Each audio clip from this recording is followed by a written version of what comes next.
This is Wrestling Republic. Wrestling Republic. This is Wrestling Republic. Good early evening from Swansea, wrestling fans. I'm your host, Ben Allison, and you are watching Wrestling Republic's daily broadcast. It's a Mailbag Monday. We have a bunch of mail, and Monday Night Raw is in just under 2 hours' time. It's going to be a very fun Monday. But before we get into all of your questions, I have a little bit of a bone to pick with Clark, right? Because I was watching Saturday's Wrestling Republic's daily broadcast, and on it, he was discussing Seth Rollins, Roman Reigns, and CM Punk, and specifically their WrestleMania match. And he was basically saying that unless the winner of it joins John Cena versus Cody Rhodes in the main event of WrestleMania, then it's not a WrestleMania match, right? And this isn't the first time somebody's tried to say in wrestling that they shouldn't do multi-man matches if a title's not involved. A lot of the old-timers think it. The Jim Cornettes, Vince Russos, a lot of them say it. And I disagree with everybody who says it, right? And especially in this case. In this case, Seth Rollins wants Roman Reigns. Roman Reigns wants Seth Rollins. CM Punk wants both of them. And you just keep on going round and round. They all want to fight each other. And they all want a place on that WrestleMania card. They all want to beat the other two on the WrestleMania card. It makes perfect sense. Hell, honestly, you could have added Drew McIntyre to this and made it a fatal four-way. Whether you should or you shouldn't have is a different discussion, but you easily could have, and you easily could have justified it. So, Clark, I can't get my head around this opinion, and quite frankly, I'm not sure if I've disagreed with you as much in my life. I think we should just line them all up and do a decathlon. Just that way we can really find out who's the best, for sure, I think, of the three. It's the Royal Rumble. Listen, if there's like a number one contendership, a title, the Ulafala, something but on what's the the line. difference between a singles match then? Because both guys can't lose in a triple threat match unless they get stacked. And if we're going to see a replay of that, we've seen it before. Both guys can't lose. So it just leaves a stone unturned heading out of Mania for no reason. You're going to get that as the first singles match. The loser that doesn't get pinned against the winner. Perfect. At best. And it's just it's money. Too formulaic, too predictable. I don't like it. It's not predictable. They've not done put something like this on in the years. line. If you're gonna make this big of a headliner, put it on a poster match. Put something on the line. That's all I'm saying. I'll leave it at that. I said what I said, and I meant what I said. We have here two great feuds, Cody and Punk. Right. So why did we have to combine them and rush Cena. it into one thing? Because you don't need to. You have two great ones. Two you great might as well feuds. let them both be their own things, and then you can, do a Punk versus Cody or a Roman versus Cody again down the line. We have three great feuds in the triple threat match that has nothing on the line.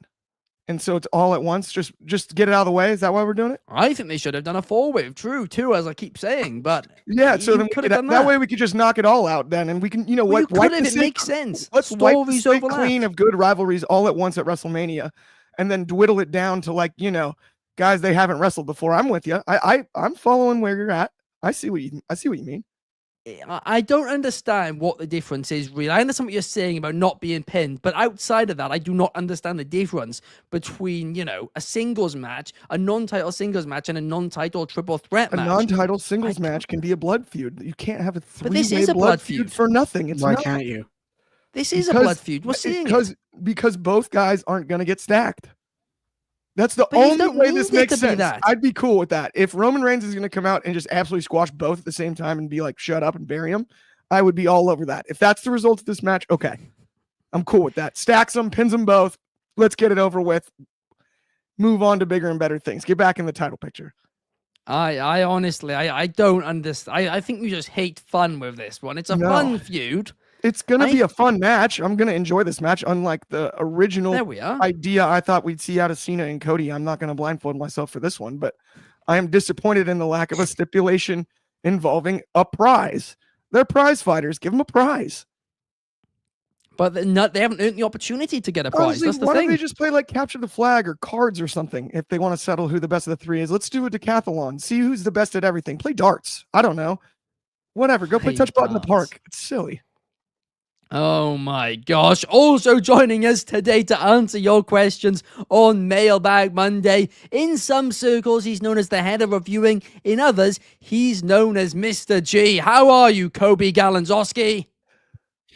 Well, of course, it's the Pirates' way to start this show, and of course, I'm not in the middle. I do fully agree with Ben. This is a fact. You're arguing that there's no stakes. That's the point. The point is this doesn't need stakes. 10 years of hatred between Seth Rollins and Roman Reigns. 10 plus years of hatred between Seth and Punk. The fact that Punk and Roman are now about to potentially fight over Paul Heyman. There's so much stuff that we can work with, and they're trying to thread it. They're trying to make a blanket. They're trying to do whatever you want. They're weaving it together. They're weaving 3 storylines all together. And the biggest thing to me, Ben, was Drew McIntyre wasn't vital to tell any of the stories involved here. His stories could have been involved, but you didn't need them. Arguably, I think it's a fine match. It's gonna be what it needs to be, and it's gonna be a banger of a match. It's gonna be 3 top stars in wrestling today in one match. I don't know how you can't get excited for this. Yeah, I completely agree. Some people like cheeseburgers better, but I prefer steaks. That's just me. And this is the finest steak you can possibly get, right? In fact, you're not just getting a steak, you're There's getting no 3 steaks. of them. This is a cheeseburger, which is fine too. Oh, yeah. I like a good cheeseburger every now and again, but this isn't a steak. This no is a stakes. monumental match, right? And I do agree with Coby. Drew McIntyre doesn't need to be involved. I just think, personally, it would have been a bit better just because I think he deserves that moment. Because, by the way, Clark, this match with these 3 guys is going to have so many eyeballs on it because it's these 3 guys at once. That's Very my much. issue why Drew's not in it. Oh, that's fair on the Drew thing. I mean, if they add a cool stipulation to it, even it doesn't have to be they get into the Cody Cena match night 2. Just make it guaranteed title shot or something. Use the favor from Paul Heyman to guarantee a title shot out of it. I'm cool with that. It doesn't specifically. I want to clear that up. I did initially when I said it. That was my suggestion in fantasy booking. It doesn't specifically have to be Cody Cena. They're inserted into the match like night 2, where it main events night 1, similar to like the way the main event of night 1 affected the stipulation last year. It doesn't have to be that. Okay. I just want it to be something. I prefer that, a number if 1 it's contendership I'm for a later totally date. cool I with a prefer title that shot at over the other Backlash. idea. That is completely fine with me, right? Okay. Or whatever Saturday night's main event, whatever you want to do, right? Because you're not going to money in the bank it and do like whenever you want, right? Schedule it, No. I think.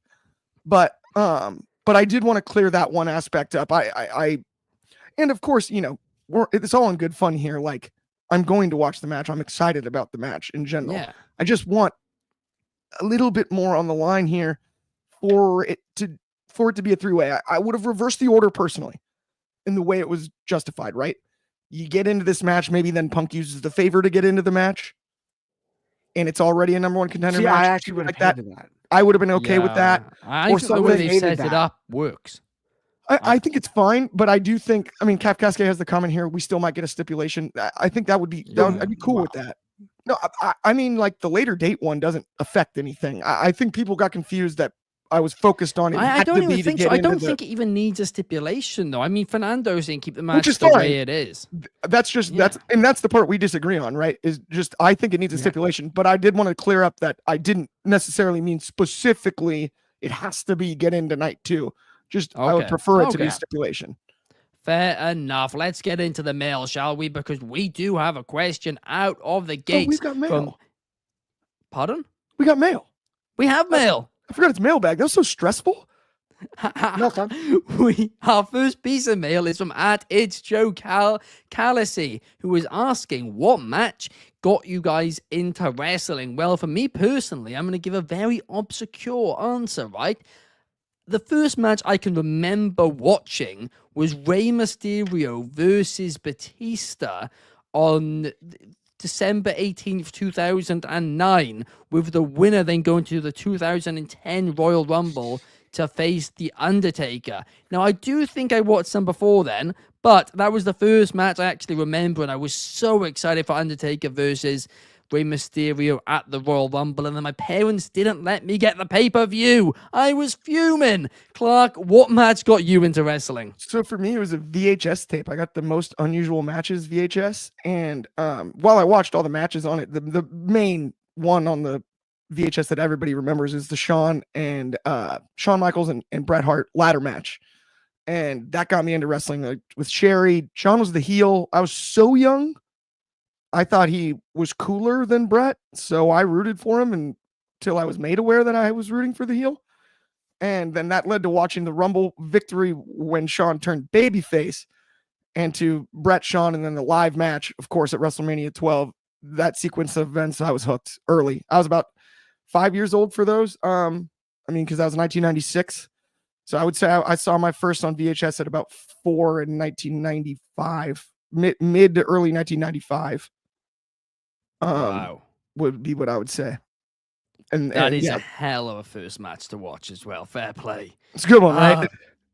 It undoubtedly is a lot better than Rey Mysterio Batista on SmackDown. But Coby, what about you? The interesting part to me is I would rather not identify it, but I would rather describe it as a memory. And the one kind of sole memory from the first, not that I don't know if it was the first wrestling show I watched, but it was the memory of Undertaker getting carted out of WrestleMania 27. The fact that that's the only thing that I can sit here and say, yeah, I remember that from WrestleMania 27, and I remember nothing else from that show. And I know how abysmal it is because of the Cena Miz main event, because of the Snooki stuff. There's a lot of just bad about that show. But the sole memory I do have is the Undertaker not being able to walk out on his own, being carted out after barely beating Triple H in that no holds barred match.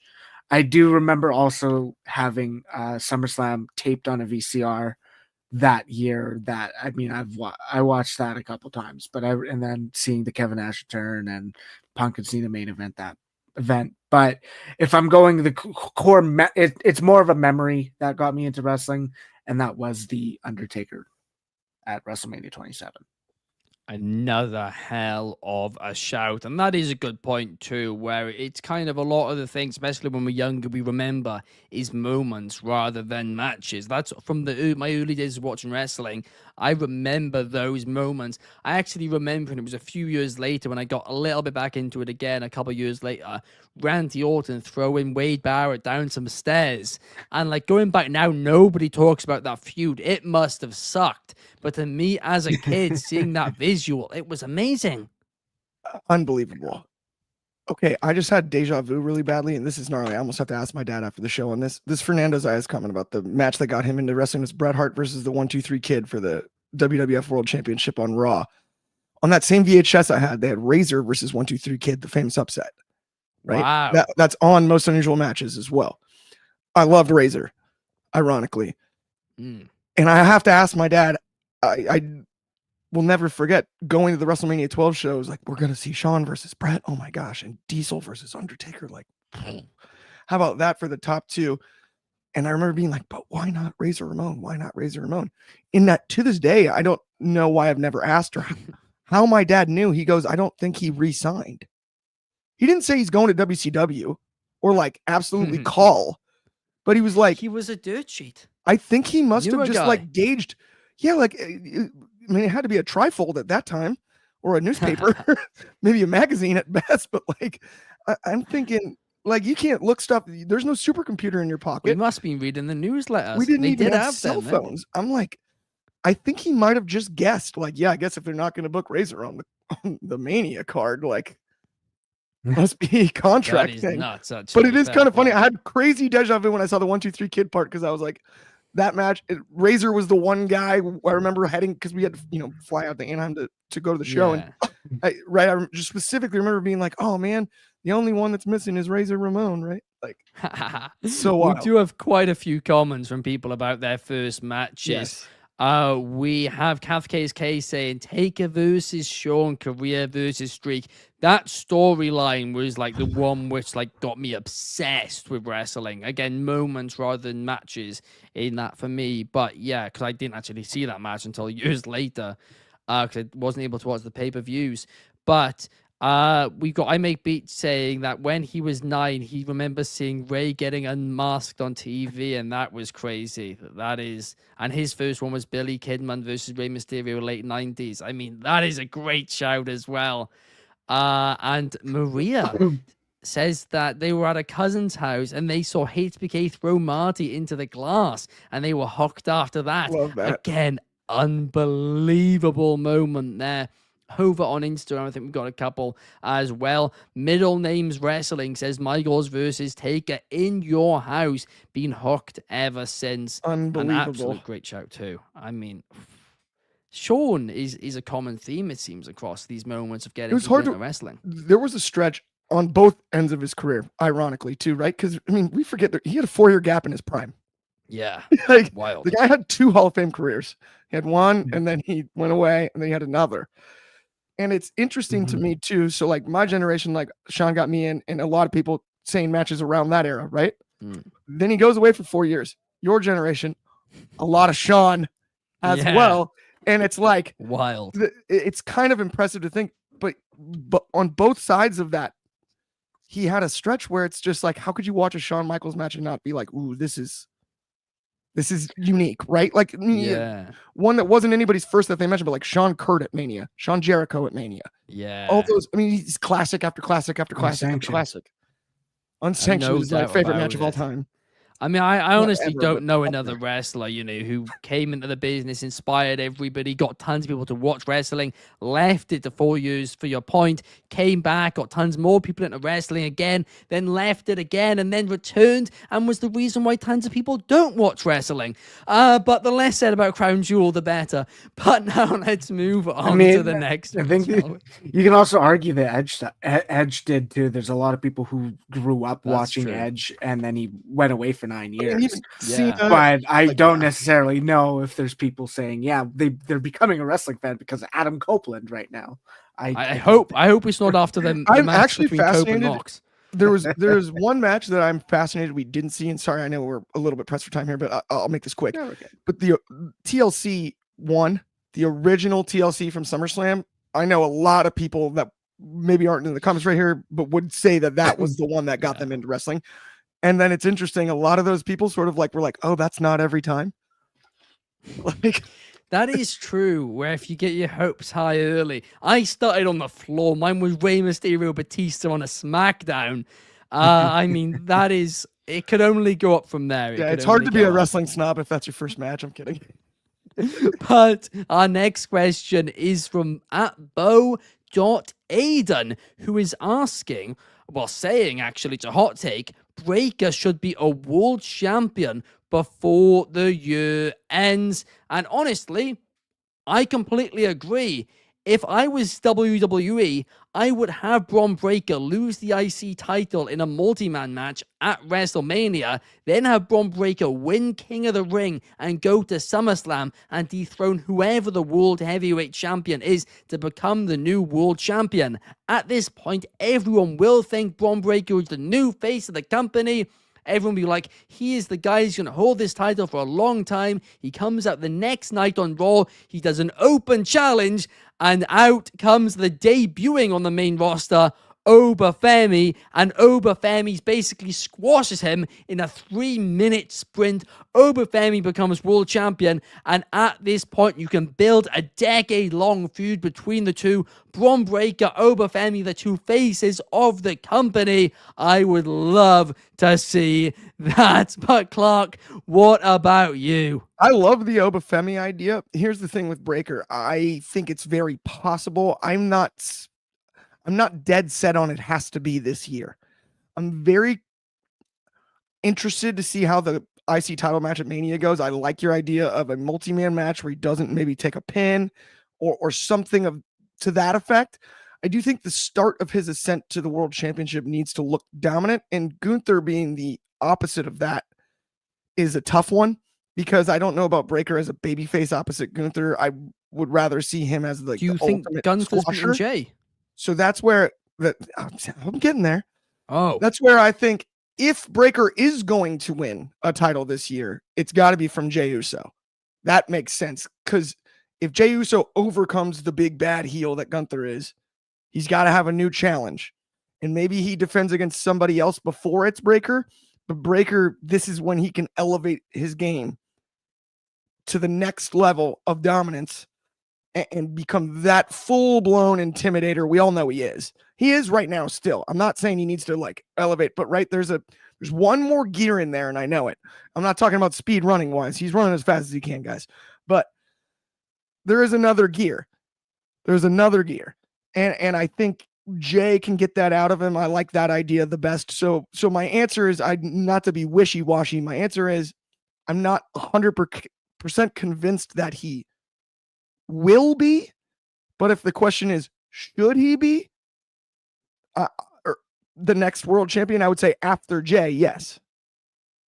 fair enough. Me personally, I think Gunther's beating Jay. I think we're going to see Breaker beat Gunther. And to KFK's comment about my take, he says, honestly, it's out there, and I get it undoubtedly is, but the reasoning behind it is this. If Bron Breakker comes into the main roster, wins the IC title, loses it, wins it right back, then loses that, then wins King of the Ring, and then wins the World Heavyweight Championship, there is a slight risk of fans turning on him Roman Reigns style. Now, I think he's actually in a much better position than Roman Reigns is in, but if you have Obafemi just come out and murder him, I think you kind of establish him as that, he's not necessarily going to be the guy. Could it be Obafemi? And then bang, a decade-long rivalry. Cena, Orton, Gunther, Goldberg, Brock Lesnar, Fernando saying, I'd love that. Another shout too.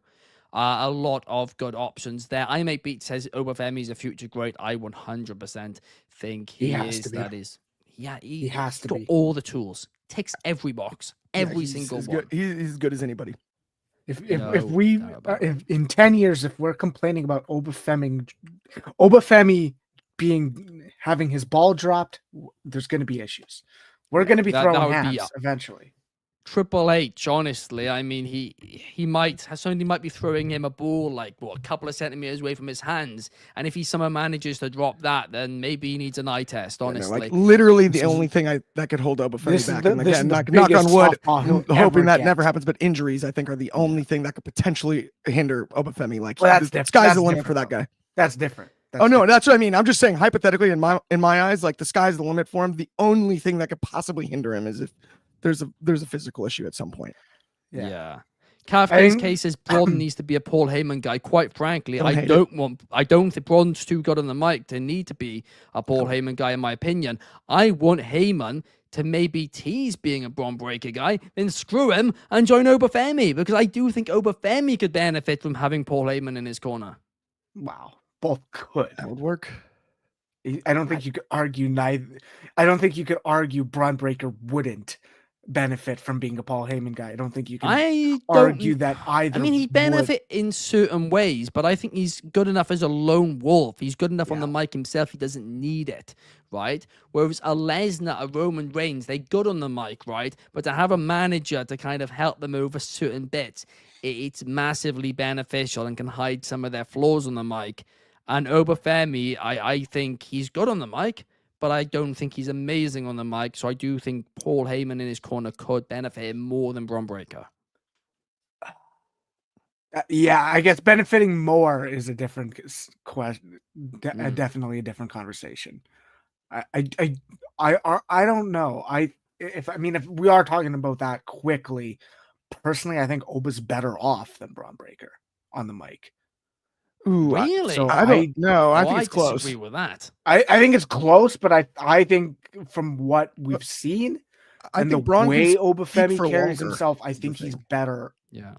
He slightly has it better than the thing is, I think Obafemi is going to struggle promo-wise. Not struggle, that's an exaggeration, but I think he's going to find it hard with certain crowds. The NXT crowd are very, very kind to him. Certain crowds with his promo style, he's going to get watered out of some of those buildings. Yeah. That is my concern when he cuts those promos in NXT. Now, maybe he changes up his style, right? I'm not massively concerned, but I do think that very well could happen, whereas Bron Breakker's already proved he can do it in arenas around the country, and he can do it well as well. So I don't know, but I don't even know how many promos he's even had on Raw.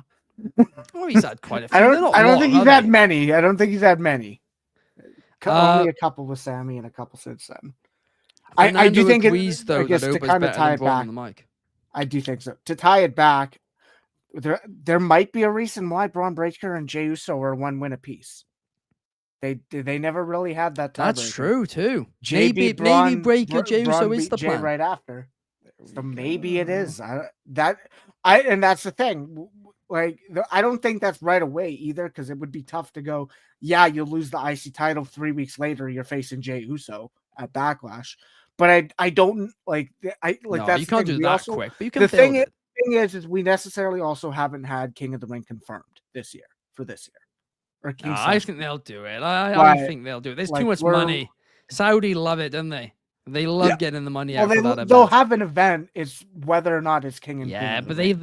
they like to have some award presented there too. They like it to be a real big deal. So I think King and Queen Maybe. makes a lot of sense for them. But we do need to move on, because I need to talk to you guys about a platform which I absolutely love, and it is called Etsy. If you haven't downloaded it, you can download it on the App Store or Google Play Store.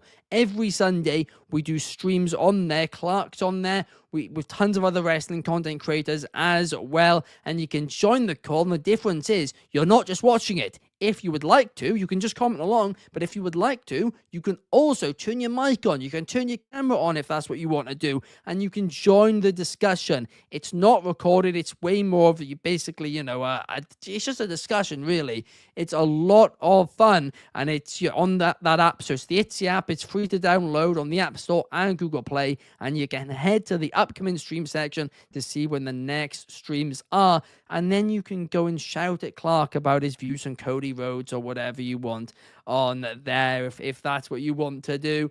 But our next question is from @Brad.Mobsy, who is asking, has Solo Sikoa's run as a top heel fallen flat? Coby, I'm fascinated to get your thoughts on this one. That's the thing. It's gonna be tough because I can't sit here and say he's gonna be the top guy anytime soon. If we look at the last year, I think he's done well. He's done well, and the work he's put in, it doesn't deserve to go unwarranted. I think he does deserve to go. He main evented SummerSlam with Cody Rhodes. Like, not many people can say that right now, because Cody Rhodes hasn't main evented many SummerSlams. But at the end of the day, Solo Sikoa does have a lot of stuff under his belt. He really did grow into the role. And I think if you look at the work he put in, he does deserve some praise. Whether this is a trend, I think that's where this is an issue. Because we all sit here and we all know what's going to happen. We all know there's tension between Solo Sikoa and Jacob Fatu. And we all kind of expect Jacob Fatu to be the breakout star, to be the one to surpass the fake tribal chief, to kind of just eclipse him in that way. And I do believe that's warranted. I do believe Jacob Fatu is a heck of a talent, and you can't stand there and say Jacob Fatu can't go. He's arguably a heel right now, and he was getting Fatu chance against Cody Rhodes. Like, that meant this guy's gonna be he's gonna be a big threat. He's gonna be someone that is gonna be in the main event. He's gonna be the benefit of the Miz's theme. He came to play. He's gonna be a big player.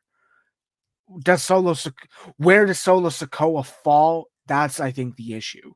I think after a year of being kind of the top heel, I don't think it's going to follow up with him continuing to be a top heel. So if you're going to say this last has this last year flopped? I don't think it flopped because the work is good, and he put in the work to grow into the role. But I don't think the trend is gonna continue that way, where he is a top heel. I don't. He did get a great reaction in Barcelona, but I don't. I if I'm thinking long term, I'm worried about where Solo falls into place, and if I'm using a puzzle analogy. Yeah, I don't disagree with you at all, and neither do the comment section. Cav K's case is Solo has lost his momentum. Currently, he has been an incompetent Fatu sidekick. I don't think he's and not a incompetent. crazy heel. I don't think he's incompetent because the one thing that we saw is when he returned, he low key proved he's a better leader than Roman Reigns. He was willing to say, "I needed to step back. I needed time away. I needed time to reflect." And now He he's didn't tell willing them to. that, though, did he? I think And it's interesting with he has said that. Solo He though. Told literally them has after. said that. He just disappeared for a few weeks. Oh, though. he did They disappear. were left yes. in the blue. Yes, I don't think but Solo's keep in mind, he said it. He said it months ago. Once he's done, his right hand man is Jacob Fatu, and he's doing his. He's trying to do his role to elevate Jacob Fatu. Here's what I think too, though. A lot of people don't give him credit. Solo's funny, and Solo's natural No, he is funny. personality isn't necessarily like the intensity level that Jacob Fatu brings. And I'm not saying that he doesn't have a sense of humor outside of, character or whatever, right? But the intensity that Fatu brings, that's not necessarily natural for Solo. And I think down the road, heel runs in the question here. I'm like, I don't think it's necessarily flopped, but he actually might be more comfortable as a babyface. He might be more Yeah, I fun. agree. Ask Rikishi how that worked out for him. That's true. Do you know who he went- kind of went from reminds the me of a little Sultan bit? to the fun-loving Rikishi. Yeah. Yeah. But he kind of reminds me a little bit, right? I mean, Rikishi is also actually probably a better shout, but he reminds me to an extent of, at times with his humor, the way he does little things that are funny. He could be the next Sami Zayn almost. A little, when yes. it comes to that, Like a larger humor and version. stuff. He's got a great sense of humor, and I think it's hard in the heel role because you have to be taken so seriously to let that shine through. And some of the times it has, I almost think have been by accident. Yeah. Which I think doesn't necessarily benefit him, right? Like it accidentally slips through, but it's so organic you can't help but laugh. You know what I mean? No, you are right. He's got whether sometimes it's deliberate or it's not. You can just tell that in real life he's a fun guy, and I want to see that play out on screen because he's not got the it factor, like Fernando's saying with this current character, whereas Jacob Fatu does have it. But I think long term, hopefully, he will be okay. It's going to be interesting to see how it plays out. But talking about how things are played out, at Owen 2 Rose has written into us, and he doesn't think how Triple H's booking is currently played out is very good at all. He is saying Triple H's booking on Raw and SmackDown has been near dreadful since WrestleMania 40, and out of the gate, did Raw have a rough few months around SummerSlam? Yes. Is SmackDown currently in a rough patch of a couple of months since it's gone to 3 hours? Yes. But if you take away those few months, right, and look at the other show at all those times as well, I think this is some of the most consistent TV they've ever had. Coby, I want to get your thoughts. That's the thing. And it was kind of weird because there was kind of a stretch where Raw went to 2 hours, and and it was tough because there were really good weeks, and then there were weeks that it wasn't really too good, especially closer to the end of last year. And now we're in a weird, I don't want to say a weird role, but the Raw has gone to like 2.5 hours, but the weirdest thing is if we're gonna call something dreadful, I would think we would have to have a trait that is incompetent or like illogical, and I can't attach that to this product right now. I can't. It's tough to sit there and go something's dreadful because then you would have to attach other traits of the nature, and I can't. I think while it's not as exciting as last year's WrestleMania or any of that, I do think we are still at a cohesive kind of plan Triple H knows where he's going, and he isn't going to change unless he has to, like CM Punk tearing his tricep last year. All that there's good. Triple H has his vision. He sticks to this vision, and that to me at least deserves some credibility, some props, because he at least knows where he's going and isn't making decisions at the snap of a fingers, or changing directions at the snap of the fingers, mind you. I that's the thing. Will I say it's dreadful? No, it's not dreadful. It's not. I do think there's flaws, and that's what we expect. No one's going to be a perfect booker. No one's going to be perfect at anything they do. And I think that's kind of expected. We're out of the honeymoon phase. It's been a few years, and now we kind of know how Triple H is rolling things and how he's going to go about it. And like it or not, everything is logical at this point. And I think that's kind of something to praise. Yeah, I completely agree with you, Coby. I do. I think people are a little bit quick to forget how bad some of the programming was a few years ago. Whereas right now, especially with Monday Night Raw, it is on fire and it is cohesive and makes sense to your point. Clark, what's your thoughts? I feel like I'm in a glass case of emotions right now. This is goofier than a football bat, and I keep using that phrase this week, but this, like, what? Okay. This seems a little bit like the same old tropes people say about AEW. It's like, well, the week-to-week booking on the shows isn't very good. But the pay-per-views deliver. The PLEs, it's like Triple H's booking's just fine. It's going real well right now. I don't know. Peep the numbers. Like, look at the deal they just got with Netflix and everything. His booking's doing just fine. All of the PLEs are delivering. I mean, if you didn't see the viewership on the Cena heel turn yet, I don't know. Just Google it. Look that one up and tell me about how bad Triple H's booking is. You know, a few eyeballs on that one. I'm just saying. And then Cena talks for 30 seconds or whatever, more than that. But I'm rolling here. More than that on, television for the follow-up. And it's as exciting as anything. Is every match a banger on every single SmackDown and Raw? No. Is it supposed to be? No. Those are your weekly television shows. The booking and the storylines are cohesive. They do make sense at the end of the day. The rivalries all make sense. And the payoffs have been really good. I don't know what there is to slam outside of maybe somewhere from bitterness. And I don't want to accuse anybody of anybody or anything from that submitted the question. I'm not trying to say oh, you sound bitter, but it's like, really, the Triple H is booking.